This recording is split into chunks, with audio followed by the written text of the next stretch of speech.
Welcome to the Cincinnati Art Museum's Fath Auditorium for today's lecture by internationally acclaimed artist Shahzia Sikander. This event is jointly presented by the Cincinnati Art Museum and the Cincinnati Asian Art Society and marks an important anniversary. Today's lecture is the 10th annual Asian Art Lecture hosted by CAS, the Cincinnati Asian Art Society. So thank you so much for being part of this momentous occasion and for your support of both CAS and the Art Museum. Since 1976, the Cincinnati Asian Art Society has been a catalyst for the exchange of ideas among people interested in both collecting and appreciating Asian art. The Society organizes lectures and events that highlight the artistic excellence of art and artists associated with China, Japan, Korea, South and Southeast Asia, and the Islamic world in all media. Today is one of the Society's 8 programs organized and held this year. For those of you I haven't met yet, my name is Ainsley Cameron, and I stand before you today as the Cincinnati Art Museum's Curator of South Asian Art, Islamic Art, and Antiquities, as well as in my capacity as a board member for the Cincinnati Asian Art Society. The president of CAS, Helen Rinsberg, who most of you know, was unable to join us today. Don't feel too bad for Helen, though, because she is on vacation in Greece. Right? Our program today is in celebration of the exhibition Shahzia Sikander, Collective Behavior. The exhibition upstairs in the Western Southern Galleries is the largest and most comprehensive presentation of Shahzia's work to date. I have had the pleasure to work with Shahzia on multiple projects and over several years. She is an incredible artist who approaches the world with thoughtfulness and grace. Shahzia Sikander is widely celebrated for subverting Central and South Asian manuscript painting traditions and launching the form known today as the neo-miniature.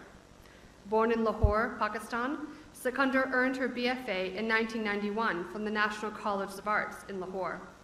Sikander's breakthrough work, The Scroll, painted in 1989 to 90 and on view in the galleries upstairs, received national acclaim in Pakistan and brought international recognition to this medium within contemporary art practices in the 1990s.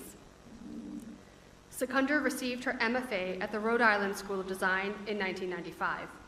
Over the subsequent decades, Sikander's practice, which has expanded to include paintings, media work, and most recently sculpture, has been pivotal in showcasing art of the South Asian diaspora as a contemporary American tradition. Sikander's many solo exhibitions include the Museum of Fine Arts Houston, the Morgan Library and Museum in New York, the RISD Museum in Providence, Rhode Island, Jesus College in Cambridge, England, and the Maxey National Museum of 21st Century Art in Rome, among many others. Sikander has been featured in group exhibitions, most recently at the Royal Academy of Arts in London and other international venues.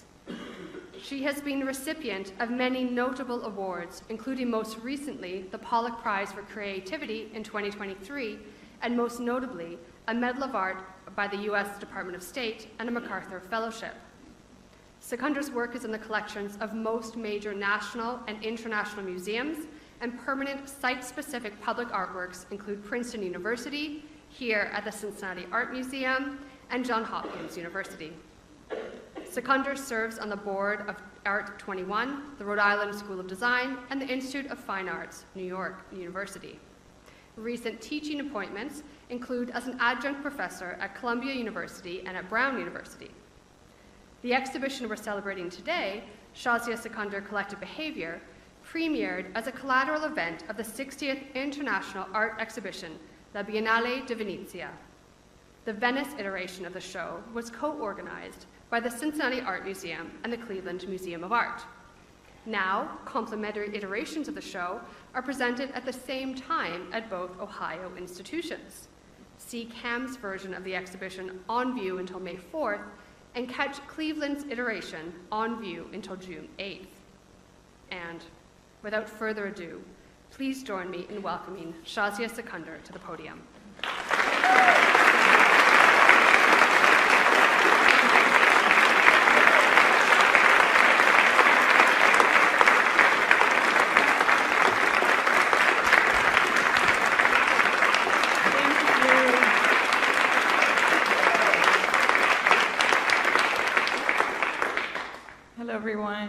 thank you for coming, for your time, taking out the time to be here. I want to extend my thanks and gratitude to the city of Cincinnati, to its people, to the museum, to the staff for organizing everything, the exhibition, and today's event. So, thank you. So, while I was preparing for this lecture, of course, as Ainsley knows, I have to do the lecture every time differently. So I was thinking, like, today, I kind of want to focus on the notion of mystery in my practice. Mystery as this generative idea, and how to equate mystery with space. So how does space reside in an artwork? How is it measured, defined, given form, function, and meaning? That aspect of understanding space and then giving it visibility, of course, is a very powerful notion for creativity, but at the same time, it's also something entirely elusive. So another way of seeing this is imagining the mysterious as this in-between space. So the intermediary space between binaries. My work is very much about connecting the binaries with multiple bridges and focusing on the space that sort of connects them and exists between them. And how that space is also seen as a space of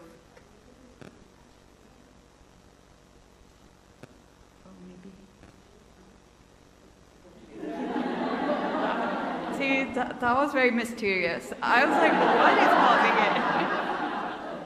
I was told not to bring the phone, but I was recording you. Sorry about that. So you know, this idea of mystery, of course, is something creative, like a muse, but also it is a space of uncertainty. And for me, as an artist, that is really, really critical, like how you have to have a stomach for uncertainty. And you have to like live your life with knowing that, you know, you can't control things. You can't like, even like in terms of like the practice, it's going to unfold at its own pace in different ways, in all sorts of detours. So I find that incredibly empowering, that this conceptual power of uncertainty, and then thinking that how it becomes a ritual, which is basically about resisting the expected. So in that sense, if you think about the work that's in the exhibition here, I want you to sort of like see how you're free to create multiple interpretations of the different works that are in the show, but also in the way the show is laid out, it encourages like a spillage of like seeing different things in dialogue with each other, some made in different time frames and some in different materials. But what is it that connects them? How I see what connects majority of my practice is thinking, but also drawing as a thinking tool. So that when drawing is understood as its connection to the hand and the brain, then somehow drawing becomes mysterious and elusive, but also a very malleable idea, something that is a tool, a notational tool, or a tool of a thinker, a writer. And when I'm thinking, okay, this is a tool that I have, then I can work with a collaborator like a composer and think of drawing as a libretto as well. So drawing implies movement in time across formats and mediums. It's also a means of imagining and bringing forms to life.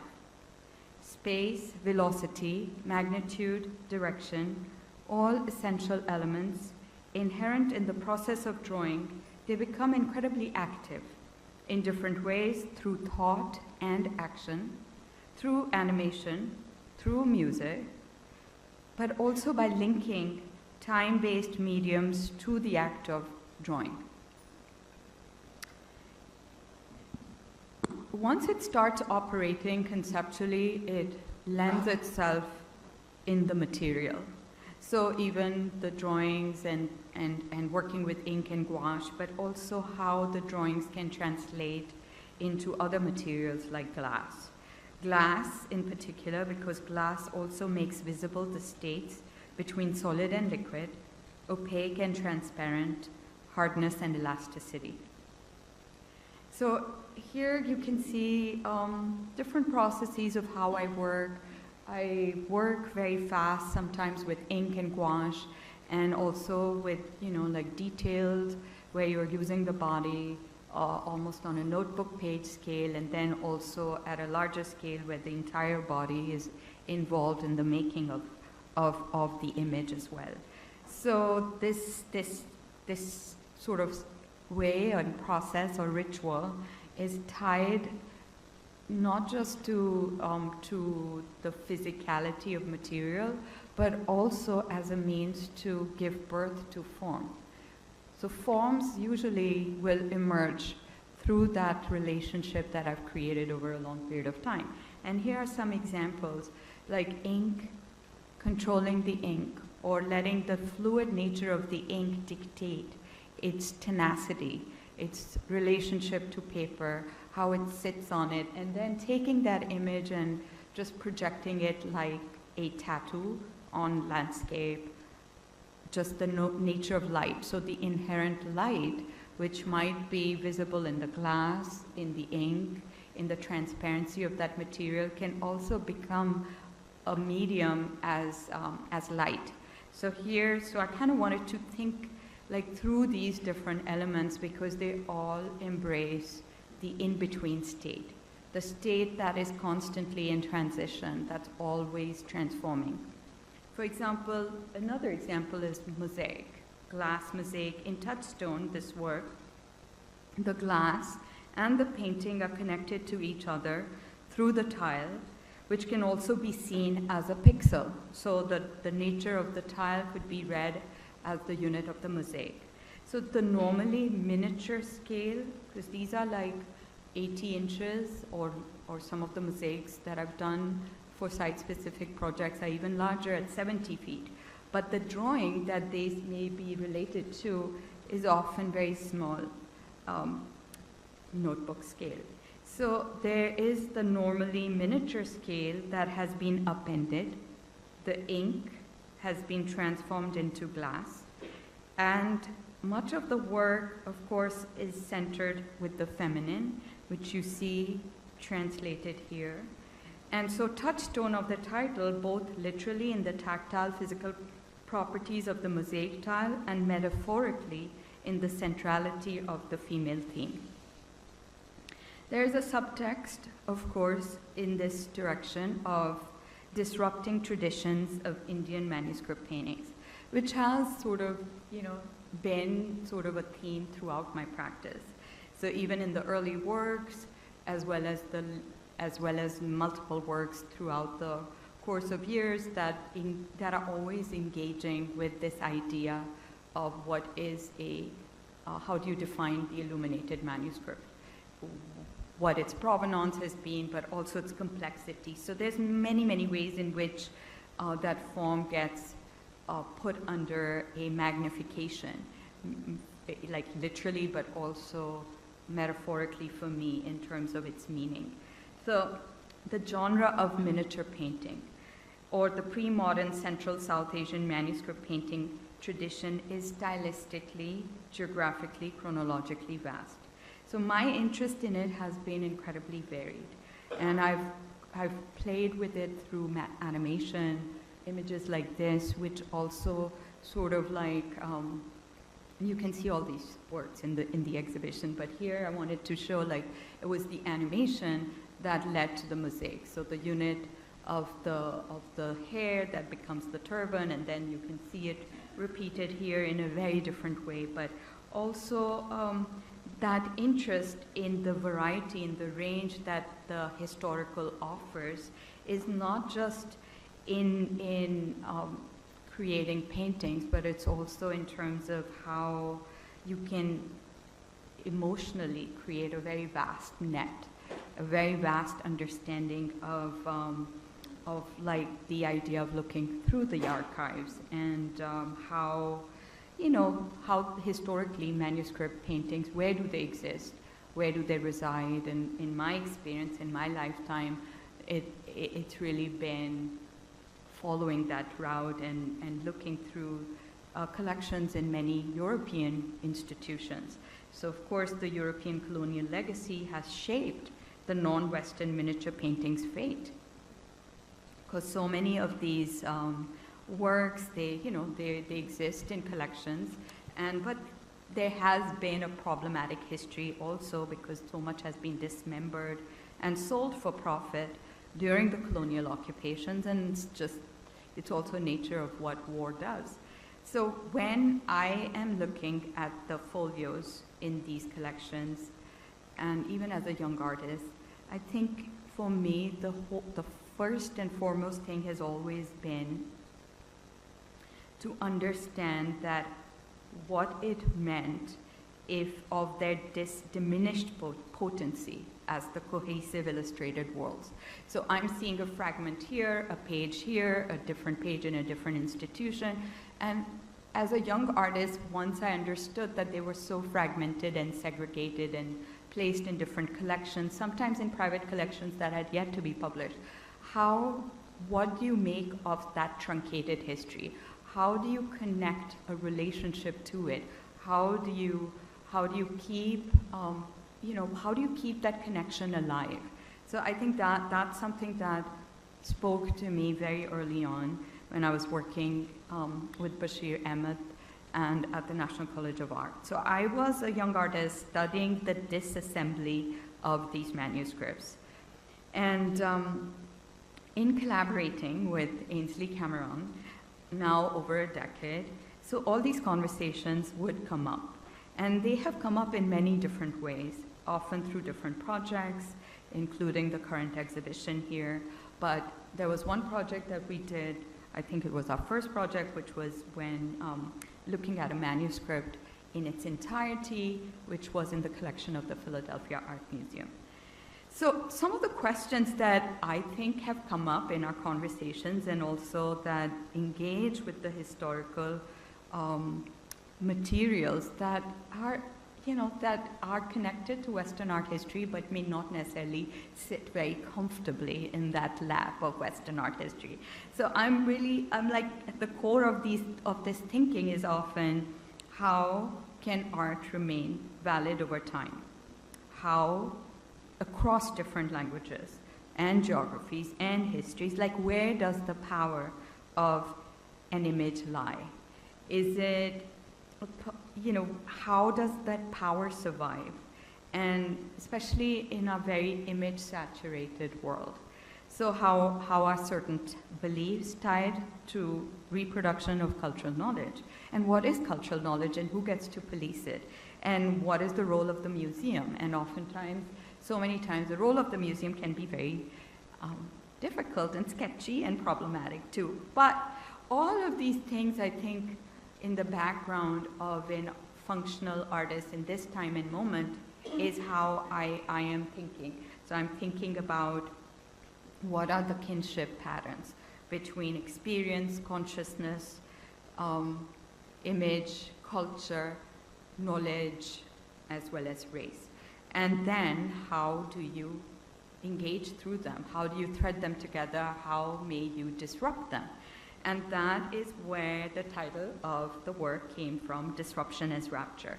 Like disruption almost becomes a strategy. So this work, I know I kind of passed quickly through it, but the manuscript is in the vitrine, and we also did a facsimile so people could actually see it kind of see through the pages of the book. And then the video, which is in the show here, was another interpretation of making an aspect of the multiple stories in that book, sort of bringing that as one aspect out in a form which was, animated with a score.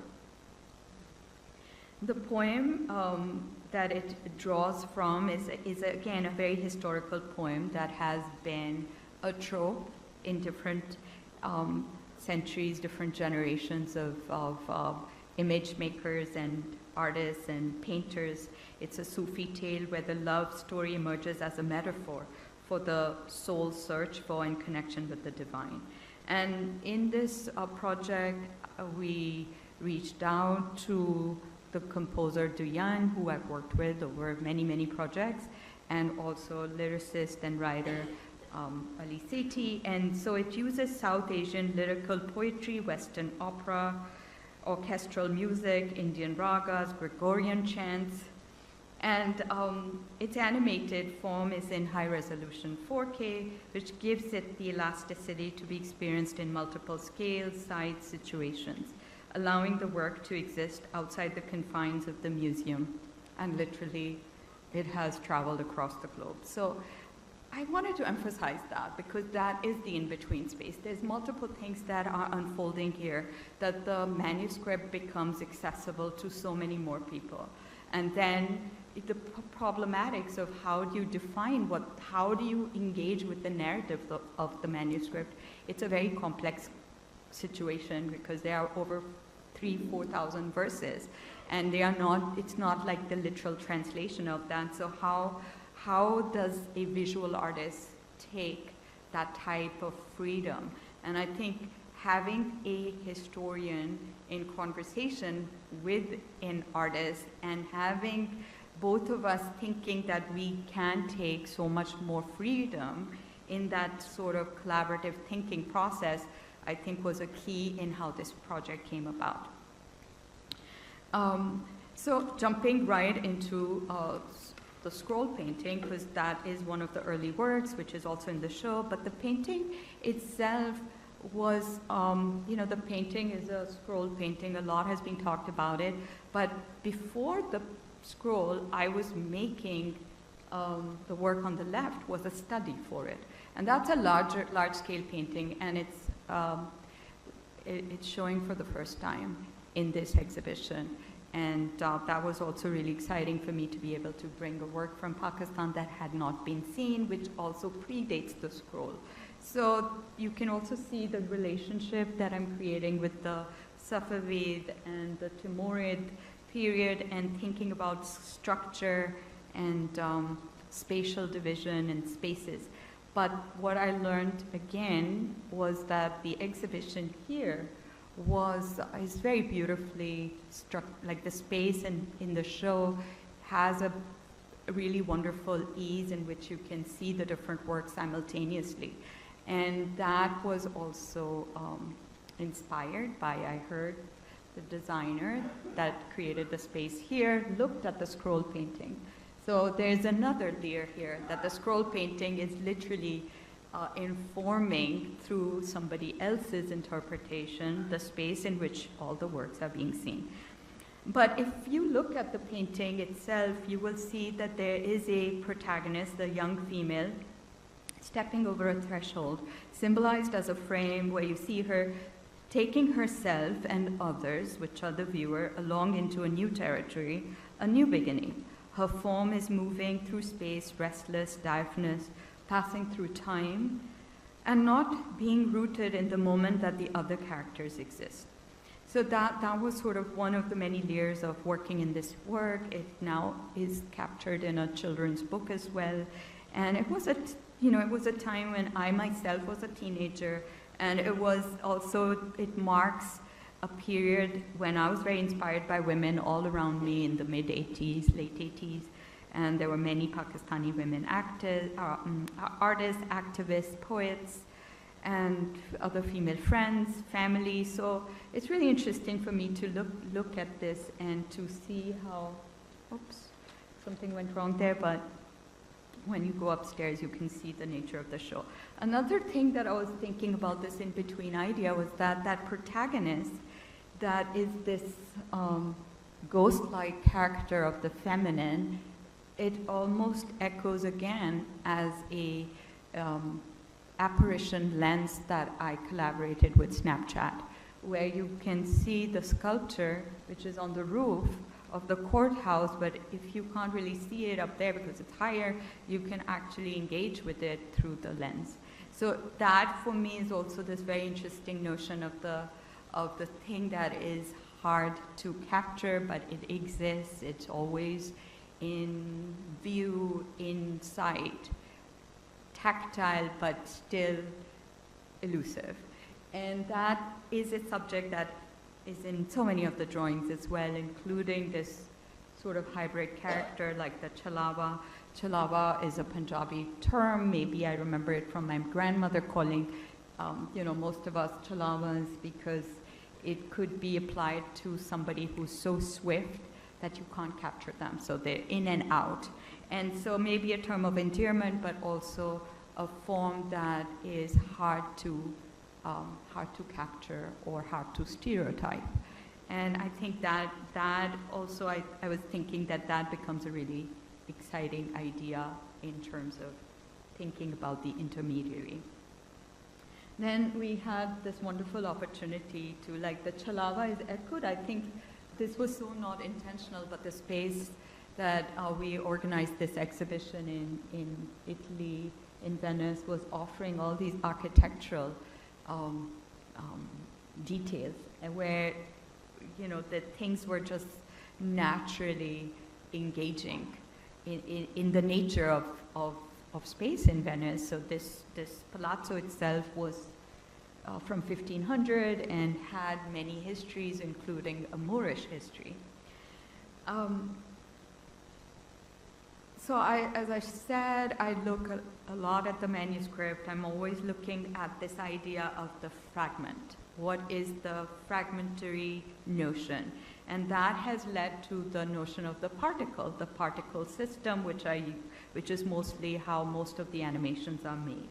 But this culling of forms from historical information is another way of looking into the material and looking at its potential, but also in its shadows.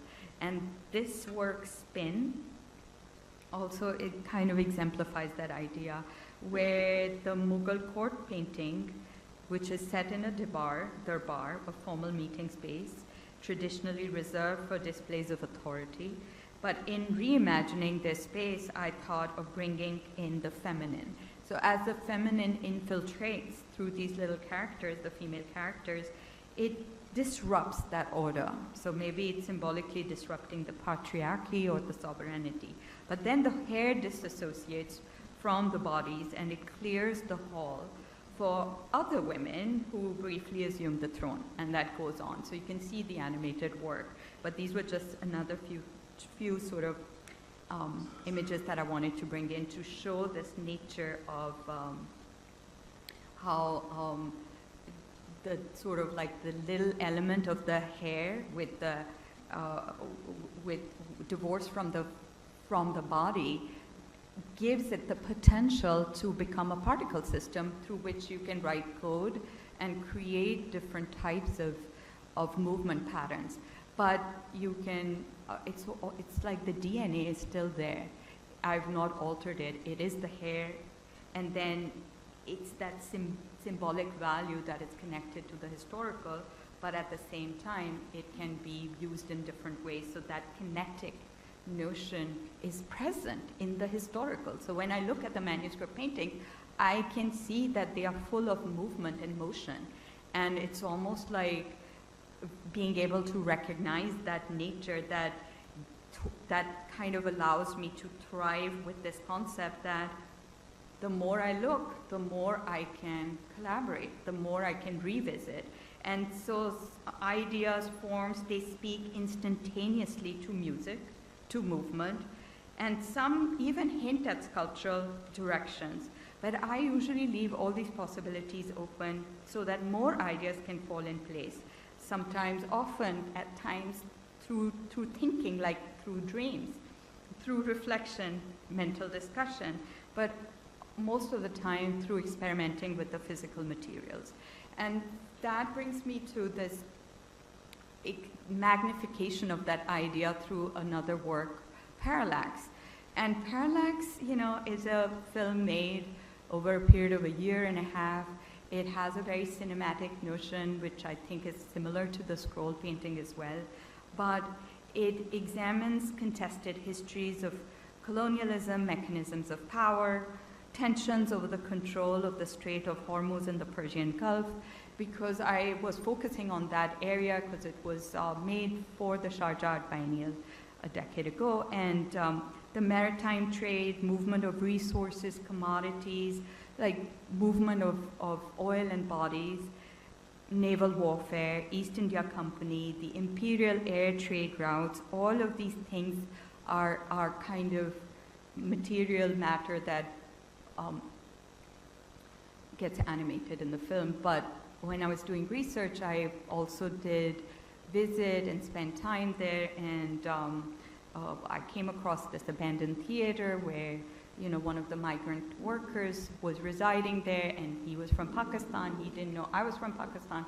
We both met. He was literally living there. He took me to the tour of this place where his visa was still attached to the architecture, and I was thinking it kind of made so many layers of meaning, come to the surface. So he becomes the protagonist in the piece.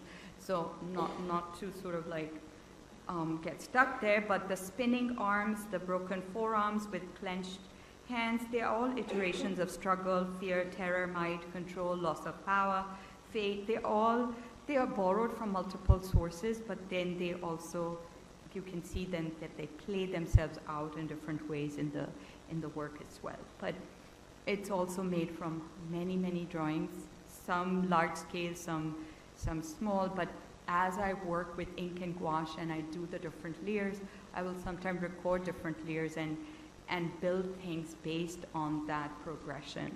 So you can see the scale here.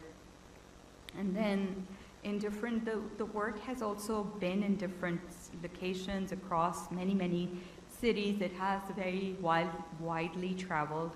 And when I was showing it in Rome, we wanted to keep Zaha Hadid's signature architecture present. So I also found that there was yet another way to collaborate with another artist, with the architect, with their language. So it bleeds right into the like glass flooring.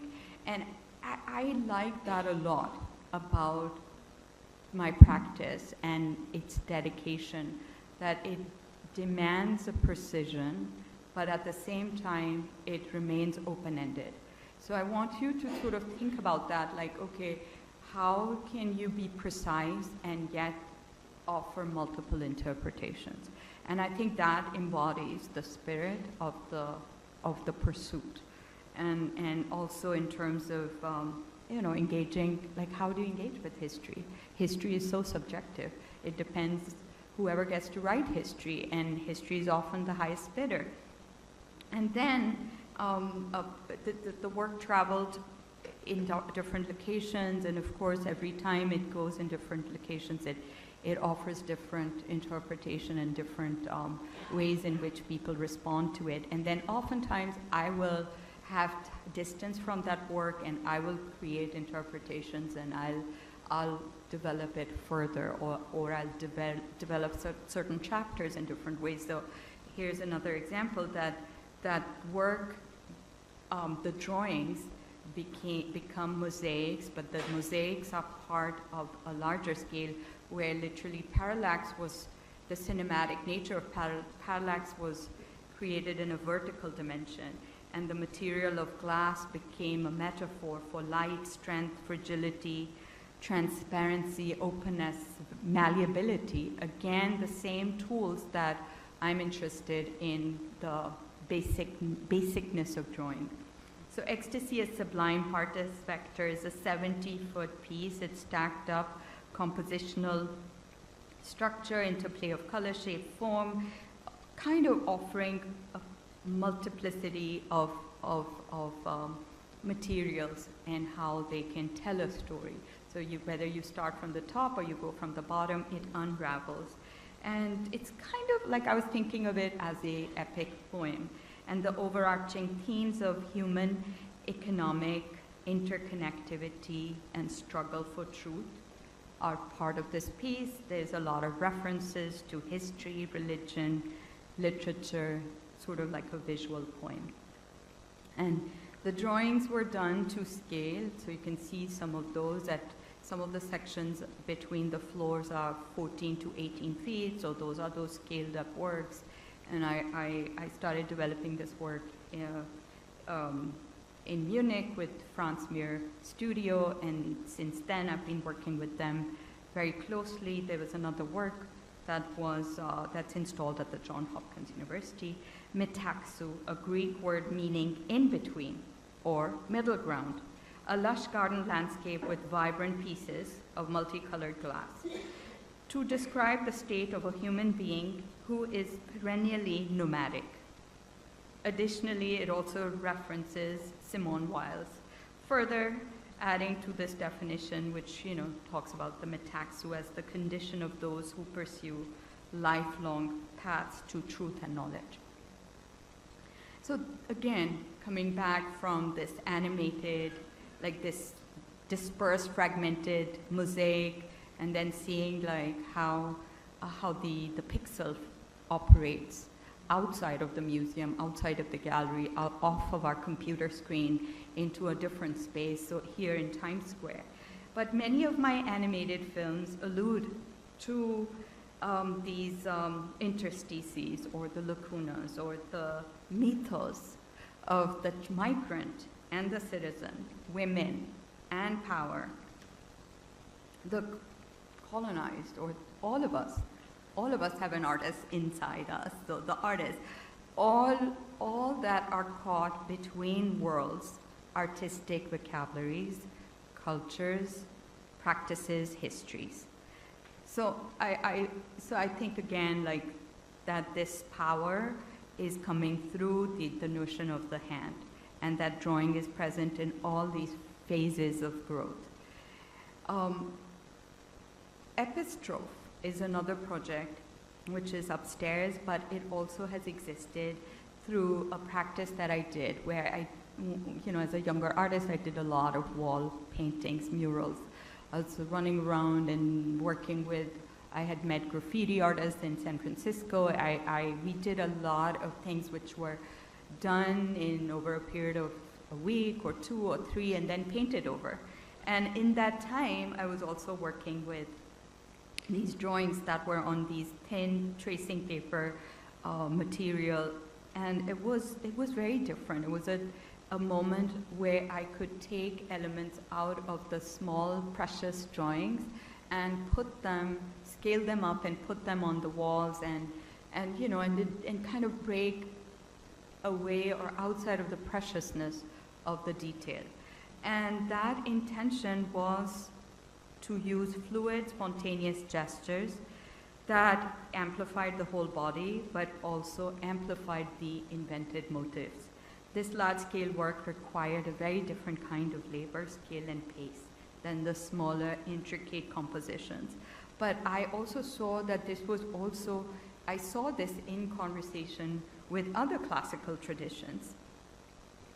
And so this sort of way allowed an openness to the practice and openness to the work.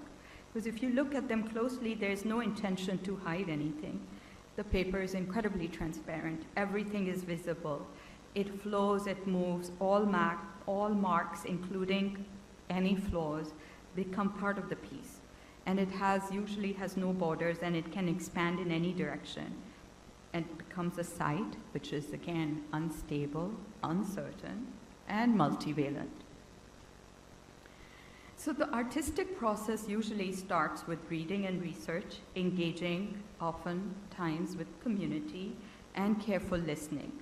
Working across media, I'm often focusing or culling stories that can center women. What is women's sense of self versus someone else's idea of us? And I've been inspired by many authors, that explore femininity in creative, meaningful ways. Angela Carter, Ismat Chugtai, Bell Hooks, Adrienne Rich, Rebecca Solnit, Salma Sharif, the list goes on and on. If I'm thinking of the trope of femininity, I'm also aware that it offers an armature of paradox, which works well for me as a maker of iconographies. Throughout literature, the notion of the female has been in conversation with erasure, the invisible-visible divide, the feminine as the monstrous, the abject, the fecund, the immense, the vulnerable, intimacy, selfhood, veiler, resistance, goes on.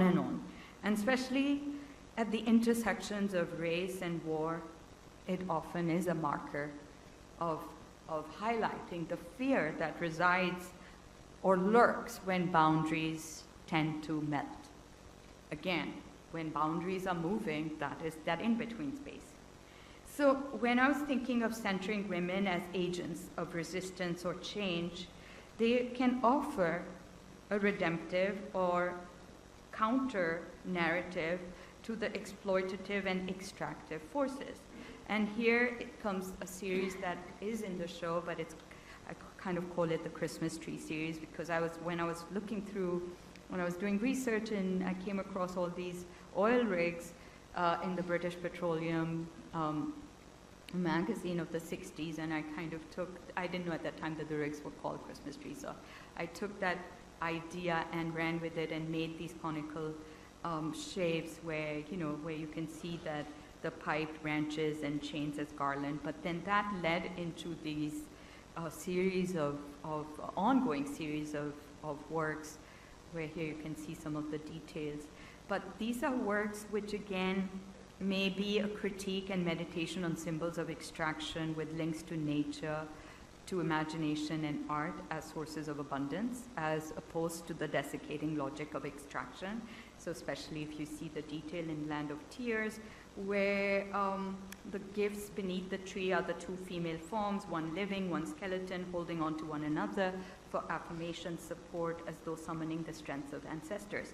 So this sort of engagement with bringing the feminine in conversation with what is extractive in general, that theme of struggle and conflict is also about memory, migrancy, tradition, but also, death and life. So broad themes that appear in multiple ways, and another work is the last post. And here the tradition of the Persian miniature painting, which you see, well, not the Persian, but you see the source in which I was inspired and looking at. And I kind of wanted to develop this work that would explore the link of East India Company and the British opium trade with China, and the central figure of this red-coated company man is suggestive in different sort of policies that led to the cultural authority claimed by the company school of painting over colonial India, but also in terms of that how the historical can inform my work or the animations that I'm creating. So the animated images, the abstract forms, the metaphorical associations that reference the colonial history of the subcontinent, but then also the texture and the palette of the East India Company School of Painting. So there's multiple and possible interpretations in the swirling imagery that reveals new associations and visual myth. Like that also becomes incredibly important.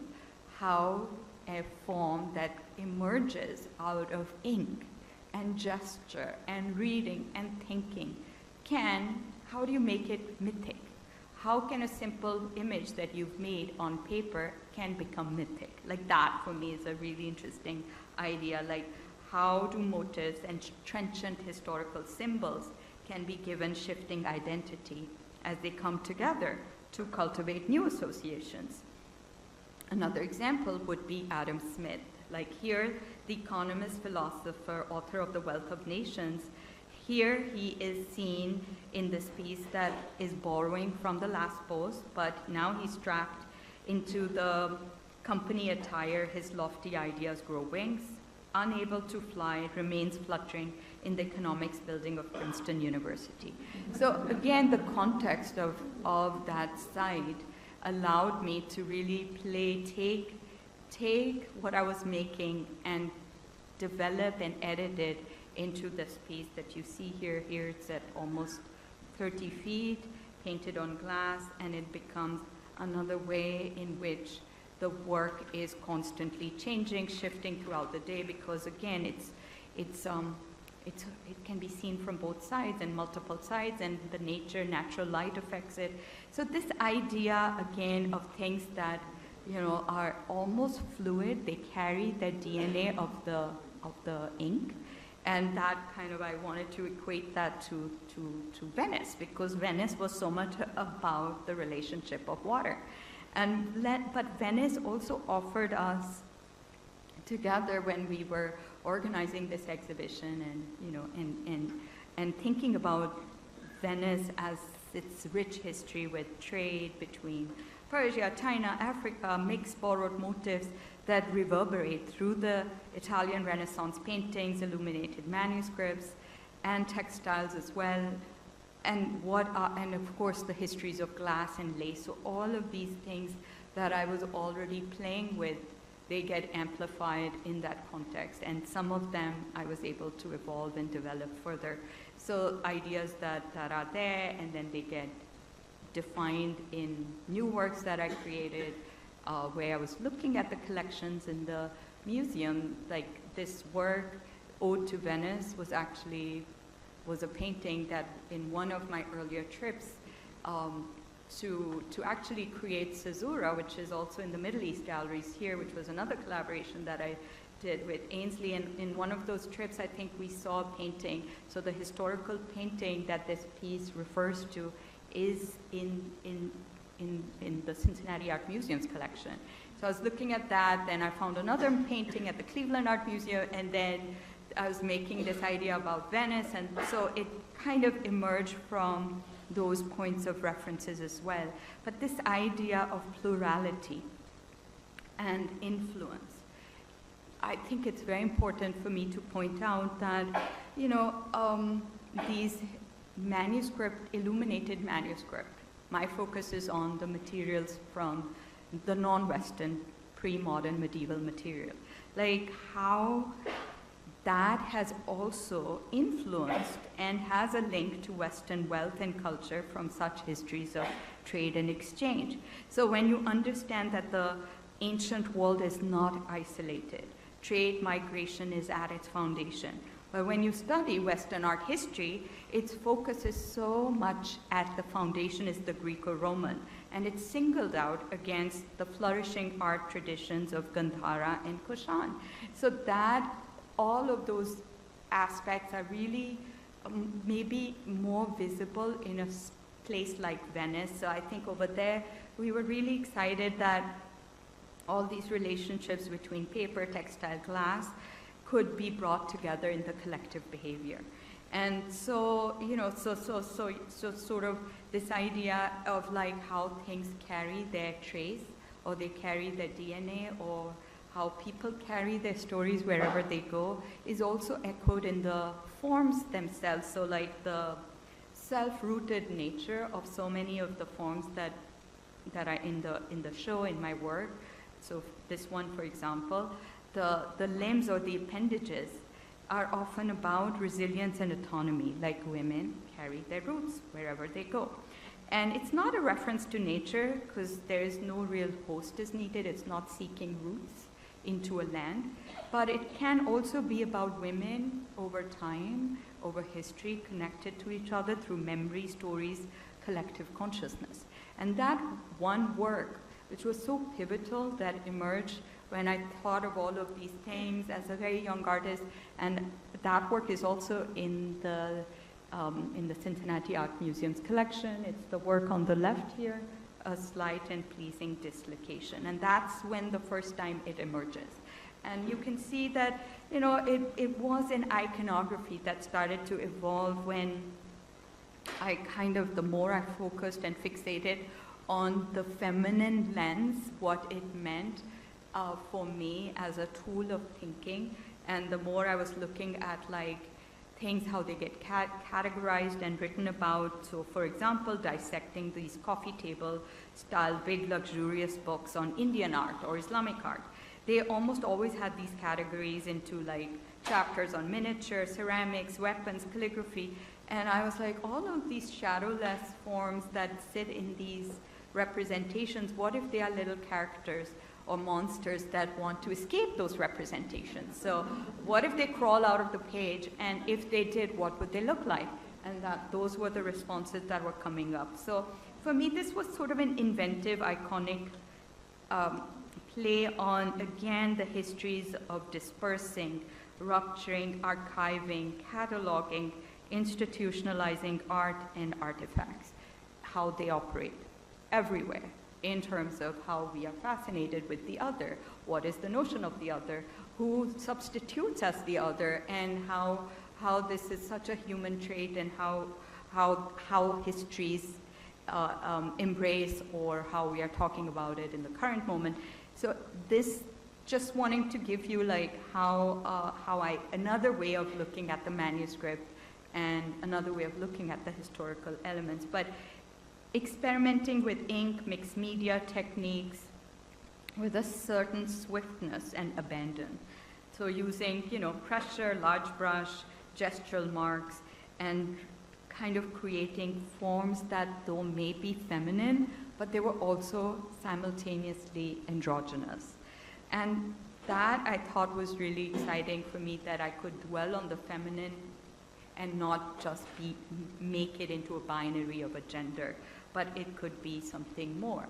And then that pushes back at our very masculine ways of always engaging with society, culture, thinking through all these masculine ways of being, what can be an alternative to that.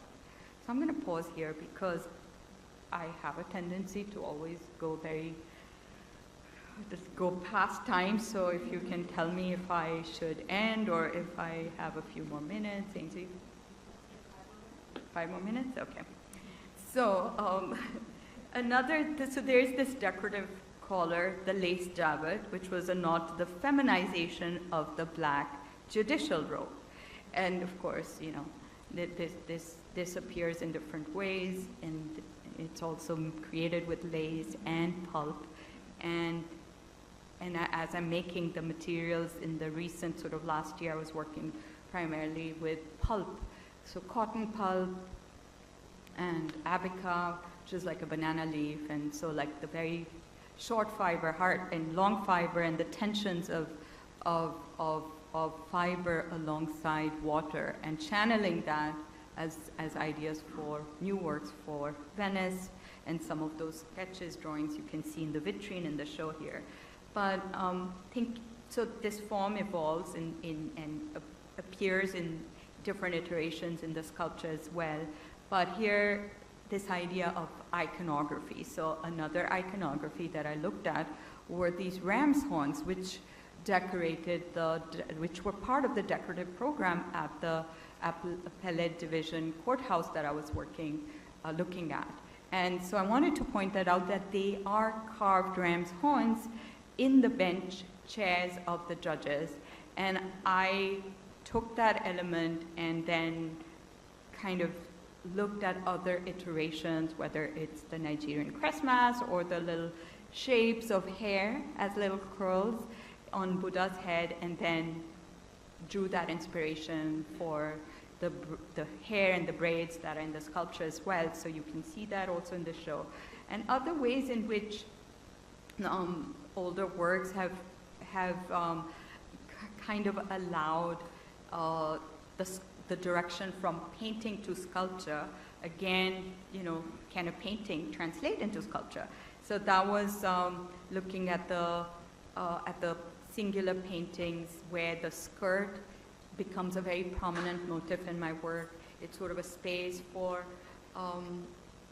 elasticity, like the skirt can keep expanding and it can absorb whatever baggage or the procession of the feminine as she moves. Her skirt keeps expanding. So I took that idea, looked at saw it echo in the courthouse's ceiling, and then also in some of the early works, and then kind of drew from that into the skirt, and then it allowed me to bring the relationship of mosaic into the piece as well.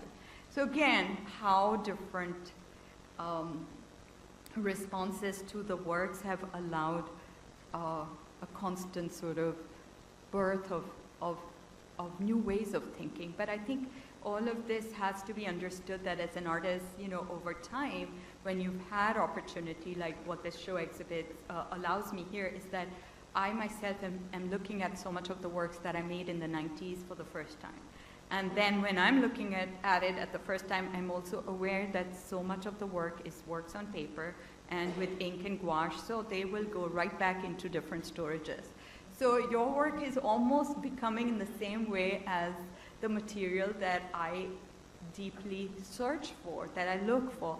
And so I think that epiphany one day was like, oh my God, I have to make a response to that drawing in a way that it can bypass the restrictions that come along with works on paper or with the museum. So that was also a premise for thinking, okay, can I make a painting into a sculpture, but can that work then exist outside of the restrictions that the institution is bringing about? So that's another way of thinking why the sculpture and how it ends up on the rooftop. And then, of course, many of you may know the story, so I'm not going to get into all of that. But this work received so much attention. So again, it's like it didn't even matter what the work was about once there was a mythic notion about its meaning. And then it generated a whole different level of responses. And of course, it was beheaded, and then that brought me back to the original, which was headless to begin with. But not only that, it was that particular painting that I had made into a sculpture. This painting was censored soon after 9/11. And was deemed as being violent, but it was really not about that. It was looking at the representation of law, again, a very iconic feminine form that often comes with the sword, and I was engaging it from a non-Western visual perspective and South Asian language, and it was deemed as violent. I was asked to remove it, and then it was sitting in storage for 20 plus years, so I was like, what if we make the sculpture out of that painting? So that's the interesting irony. That was Skaddenav's law firm, and then most of those lawyers would have been sworn in at that same courthouse on which the painting now exists as a sculpture on the roof. So I think if you think of these things, it makes it really interesting how meaning is always moving and changing and is transitory, and even for myself as an older artist, the frustration that your work is only going to be seen through identity, and how do you allow all these multiple interpretations that may not have happened in the 90s?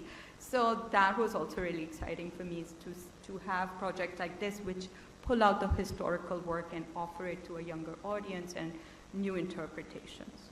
I think I will end here. There's more here, but I don't want to take up so much time. I wanted to show a film, which maybe like 2 minutes of it, because many people were wanting to know how the pulp process is created. So if you bear with me. It has, the work has sound, but I'm gonna,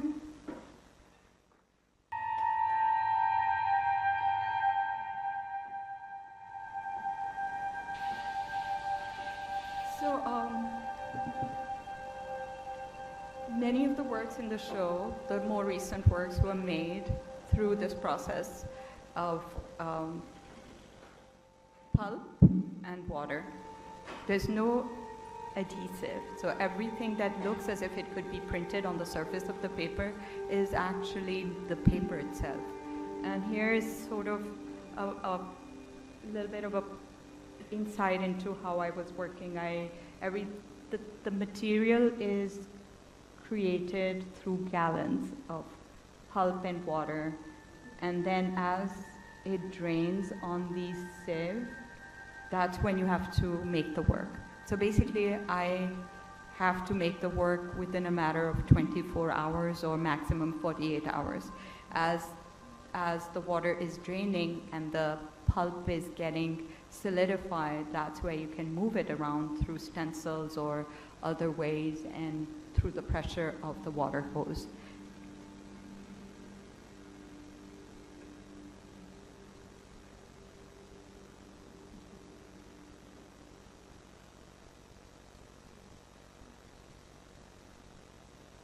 Then you press it, dry it, and here I've collaged different materials, collagraphs, lace, and finding ways in which some of that can offer another way in which the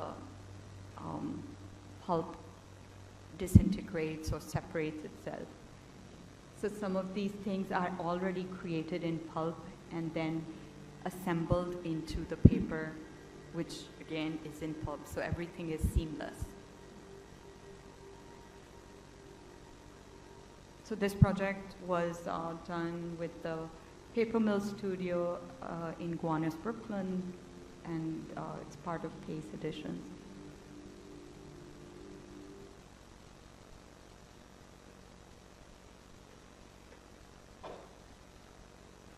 Baggage Warrior, which is also in the show and I think now in the collection of the museum. This is the piece that we're making here is that. So you can see the pressure of the water, like that is the key in which all this sort of dispersion happens with the pigment, and the pigment is already attached to the fiber. A lot of people ask me how it's made, so I thought this might be just a little bit of a window in terms of understanding how some of the works upstairs were made. Okay, I think we'll end here. Thank you so much.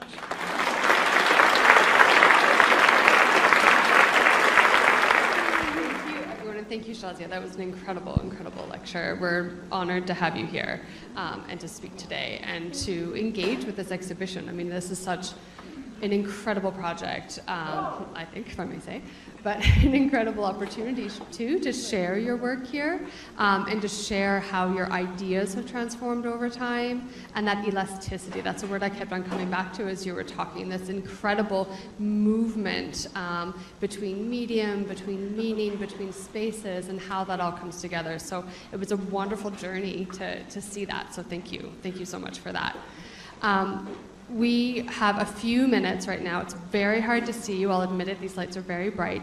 And we've lifted up the lights a little bit, I think, on the house. I think rather than me asking my questions to Shahzia, because I have access to this incredible artist, so I'm honored to be able to ask her some questions at different times. What we're going to do is open it up to the audience. We have Rose here, who's curatorial assistant for South Asian Art, Islamic Art, I forgot my own department name. And Antiquities, there you go. Right hand. She's here and she's going to be bringing the mic around the audiences. And Maria as well, who is our new Associate Director of Programming. So if you haven't met Maria yet, you will soon. She's a wonderful new member of staff. We are going to open it up for a couple minutes to this audience, and then there's a short reception afterwards. So does anyone want to kick us off with a question or comment here at the front?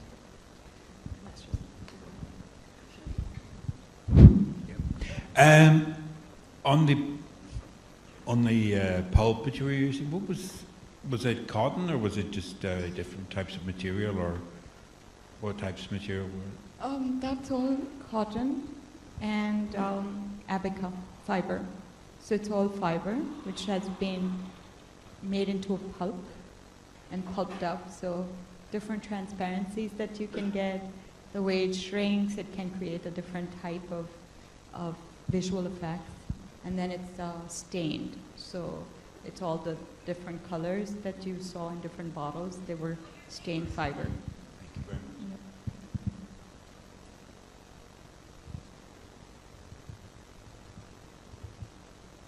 I have a question about some of the sculptural pieces that you've done most recently. You know, obviously you were sort of a 2D artist and then in video and so forth.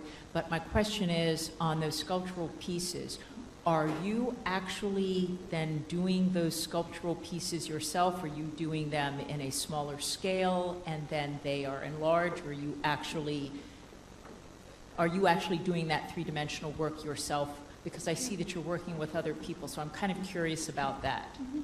So the sculpture was made through 3D. So like the drawings, different front, back, side, different drawings that are then through a 3D program. Then you can make you can print out a maquette, which would be in any type of a resin. And then I would work with wire on it or different materials. So like both using drawing, 3D printing, till I've developed the form to what I had in mind, and then that can be scanned and the scale can be increased. So there's many ways in which the tools can happen. I've also done clay as well.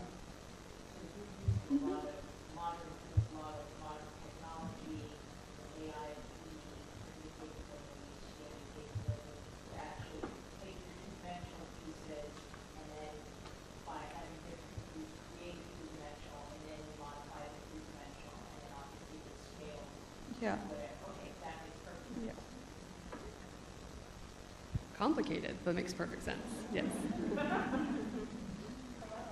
Yes, hello. Your brain is beautiful.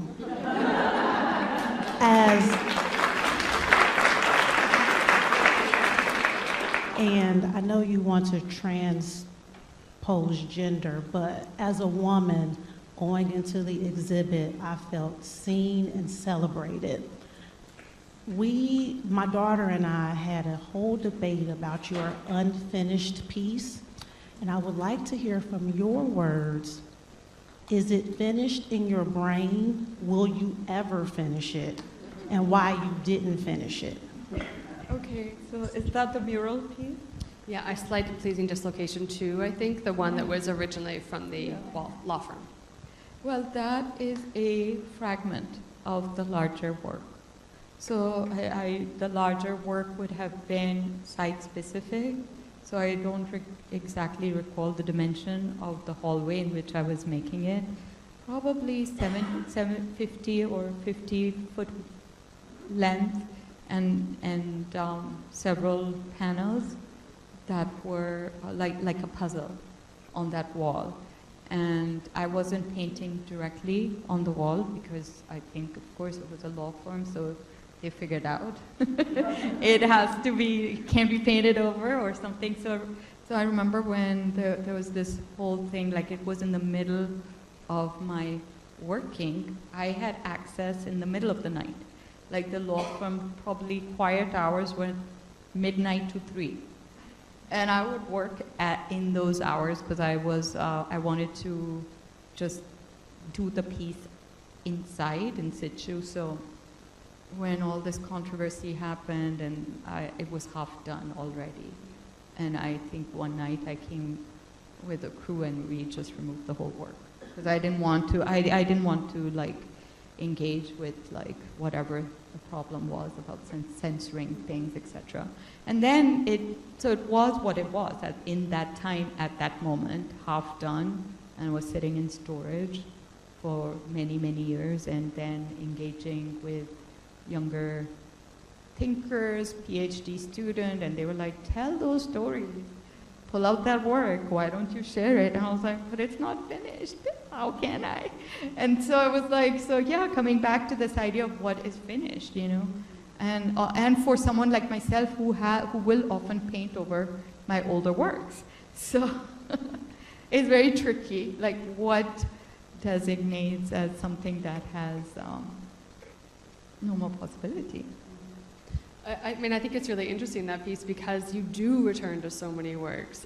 We had this funny back and forth about the catalog, in fact, because Epistrophe, the very large work that's in the third section of the exhibition, you returned to over time. At one point you thought it was finished, you had it professionally photographed, and then you started painting over it and changed it radically. And so you and I were looking at proofs of the catalog, and we were looking at that image, but we were looking at different photographs of that image. So you were looking at a photograph that was taken in 2013. I was looking at one that was taken in 2015. Mine had twice as many elements as yours did, and I kept on saying, well, this red aspect is do we have to color proof this? And you're like, what red? There's no red on this. And I was like, oh, yes, there is. Yes, there is. And so just this idea of what is finished, how do these iterative works come together, and what does that add to your process? Because there's so much, I feel, in that layering of meaning that comes to it, that I think it's actually really important that that piece is unfinished, and in some ways that it remains unfinished, because that is the statement, that is the point, that this was or could have been censored if it was not you standing up for who you are and what you believe in as an artist. And so for me, I feel like that is such an important part of that particular work. Yeah, it's incredible. We have a few more questions, and we've got the mics on both sides. Only people on Rosa's side want to ask questions. There you go. I'm not an artist by any stretch of the imagination, but I just want to tell you, and I developed this software that nobody else in the world can do. You blew me away. You blew me away. I go, it's amazing what you've done. Thank you so much. You're a blessing to humans.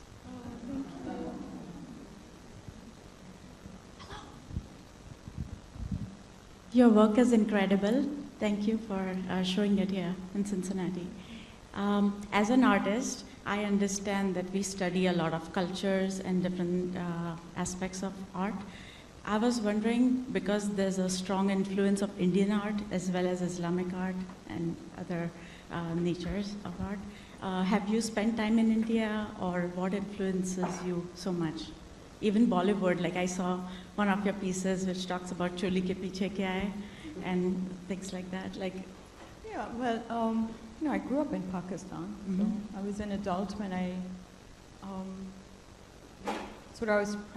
was already making art and teaching there, but I can't travel to India.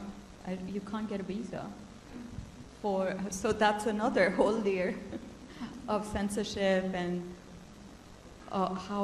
who gets to own what. And to be clear, because of your Pakistani nationality, that's why. But even I think I've been to India a few times, but in recent years It's much more difficult. impossible. Yeah, because it's not just, it's like if your parents were from Pakistan, it's kind of crazy. So there is, but it's not just about India in that sense. I think in terms of at least the first 15 years of being here, the mobility or lack of mobility that is taken for granted by so many people from so many other parts of the world don't have that freedom to travel wherever they want to. I had a Pakistani passport. I still have. It's a dual citizenship. But you needed a visa.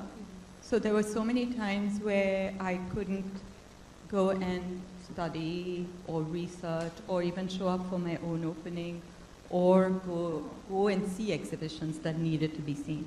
And that was, so I think like these are really difficult things. So I think as an artist, maybe early on, understanding the limitations that came along growing up, one created a very distinct relationship with books, with material, where like the more I dug into books and the more I understood, the more relationship I would create with the thinker, with the writer, with the poet, with the material, and it kind of was similar to looking at manuscript painting tradition as a part of the history of book illustration.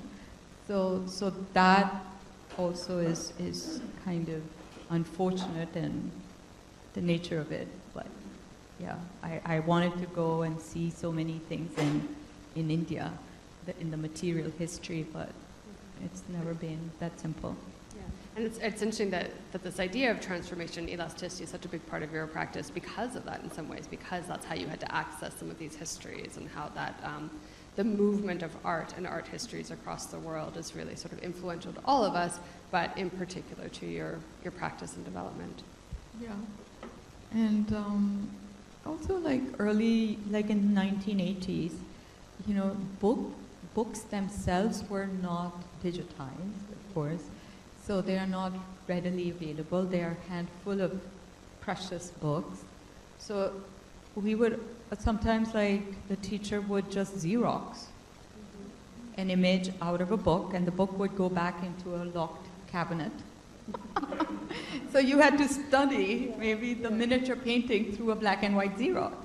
It's so interesting, this idea of the facsimile, or this idea of what is real, what is fabricated, but also in terms of material that exists in storages of the museum. Only in recent years it has been digitized and made available to everybody, but for a long time, unless you had access or could go and see things in storages, you would possibly never know what the real would look like, and it looks very different. Absolutely, yeah, and like this whole like digital revolution that's happening in museums and with catalog databases, it's unlocking and giving access to so many different researchers, and it's this incredibly like an equitable way of approaching museum collecting, which is really, really beautiful, and this great transformation for the next generation of scholars. Yeah.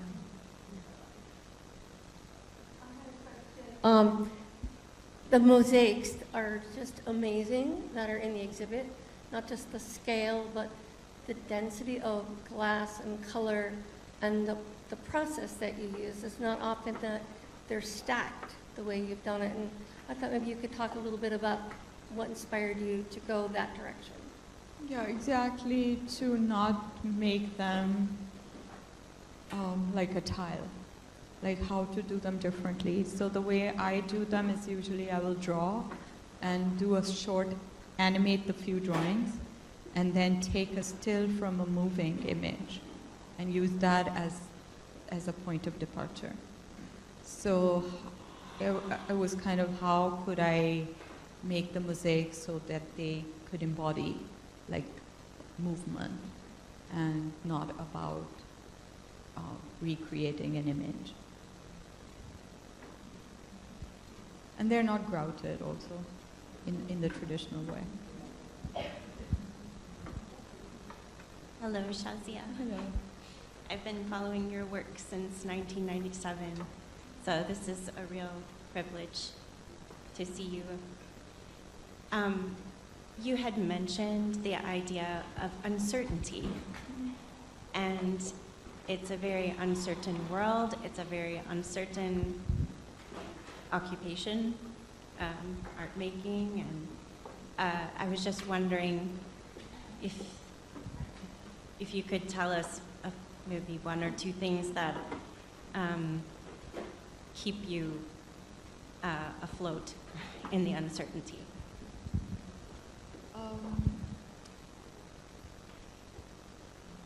We all need your guidance.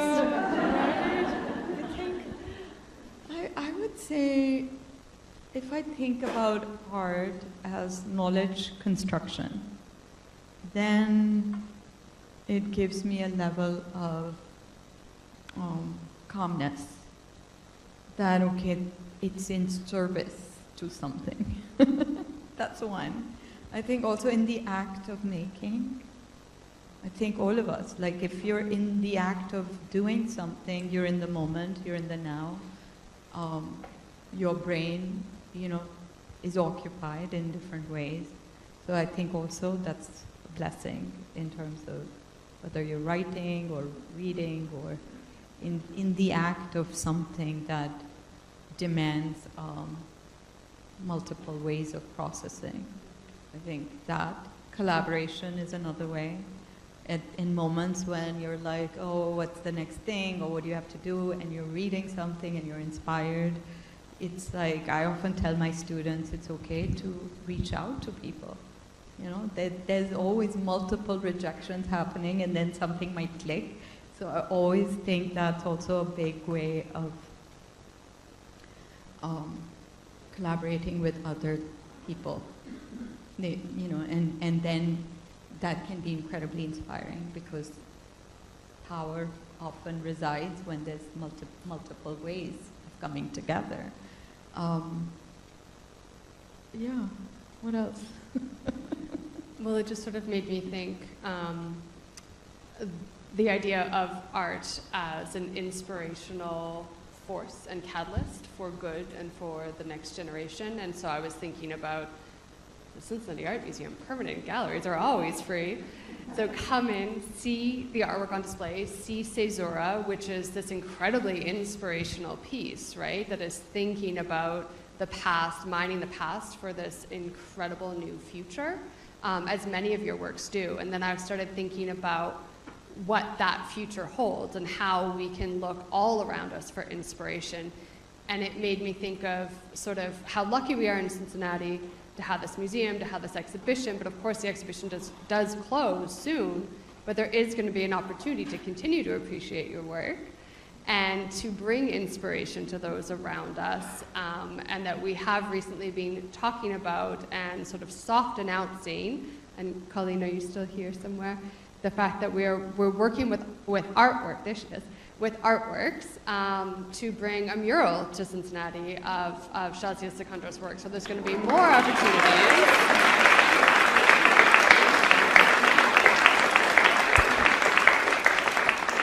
To bring that inspiration and that moment to our larger audiences. Yeah. Very exciting.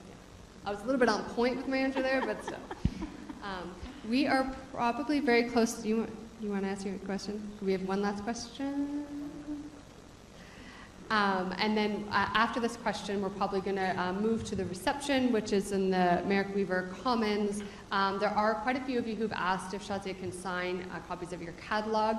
So we're going to go to that space, make sure she gets access to a glass of water, a cup of tea, and then she'll be able to sign some catalogs and meet some of you individually. I'd be happy as well. Yes, yes. But please. Shahzia, thank you so much for your talk, for your art. My question is, outside of the context of art school, what is your process of learning a new medium? Because ever since you graduated, you've delved into so many different mediums. So how do you choose? Is it just like a curiosity of being drawn to a certain medium? And then what is that process of learning like? Do you, learn, because there's so many new things that you've learned. Is it a one-on-one process? Is it teaching yourself? What does that look like?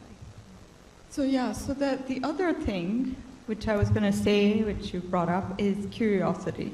I think curiosity is so key to keeping us suspended and afloat and, kind of buoyant when you can't, at all time, but definitely if you want to equate that as a counter to uncertainty.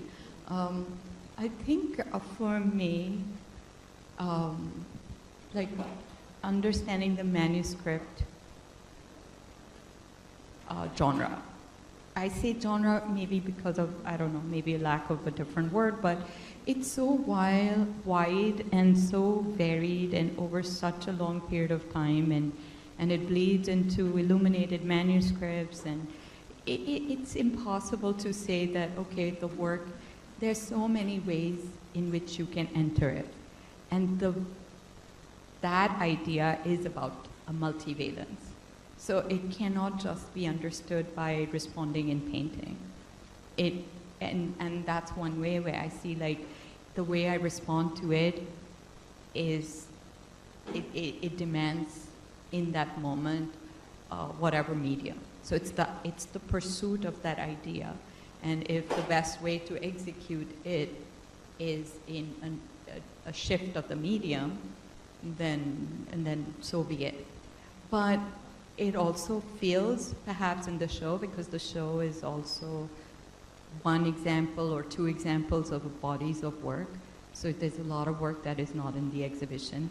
So it's also a practice of over 30 years. So it's not just happening one day, you're doing one thing, and the next day you're doing another thing. It's a natural progression and transformation. I think I often say, you know, and your question is not such, but like, it's sometimes I think artists of color get pigeonholed into one thing. So would you ask Kentridge why Kentridge is making animation, sculpture, opera, drawing? It's the same process. So I think if it's like, oh, you should be just making miniature paintings, whatever that means. I think that there was that sentiment that I encountered in the art world often, that this is the window given to this artist, then that's how they should perform. It's tied to, I guess, more of the commercial art world. So I think, as I said, the scroll wasn't the first work I made. I was already making paintings and other things, and some of those collages are like the mosaics later. So it's kind of, it's all been part of the process, but maybe drawing becomes a very clear connecting thread here. I often describe it in the use of your language and how your language has developed over so long, and that like that is the connecting thread oftentimes between the different mediums, and sort of allows you that space and elasticity again to move between mediums, because the language is there and the forms acquire new meaning in their repetition and their refinement and their change between it. But that like that, the fact that there is that base that comes down to drawing, it comes down to the hand, and it comes down to a language of forms that gets reiterated, that it gives you that space to move beyond mediums and to do it so naturally, I think, which you don't always see with artists. Like sometimes it does feel like a jump, right, between mediums, but you don't feel that here. And so for me, I think it is that really beautiful lexicon. It's also lived experience. So for example, the first time I started doing animation, I was doing a residency at Arte in San Antonio, and I had to create a new work in 3-4 weeks. And so I was making a small animation, Intimacy. It's not in this show.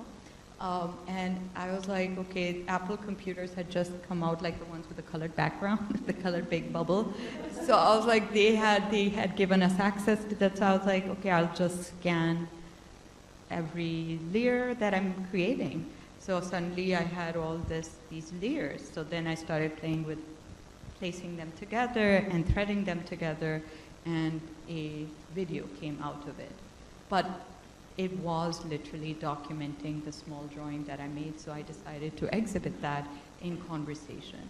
So both of them were framed as small works, but one was always moving, and for a split second they were the same of each other, they mirrored each other.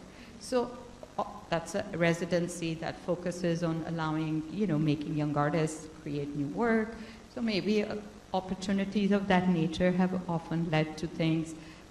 Sculpture, large-scale sculpture, or sculpture in bronze is often a very particular, it's expensive. So even if an artist may want to make it, it's still an opportunity comes along. So when the opportunity came to do something with the Madison Square Park, the space is massive.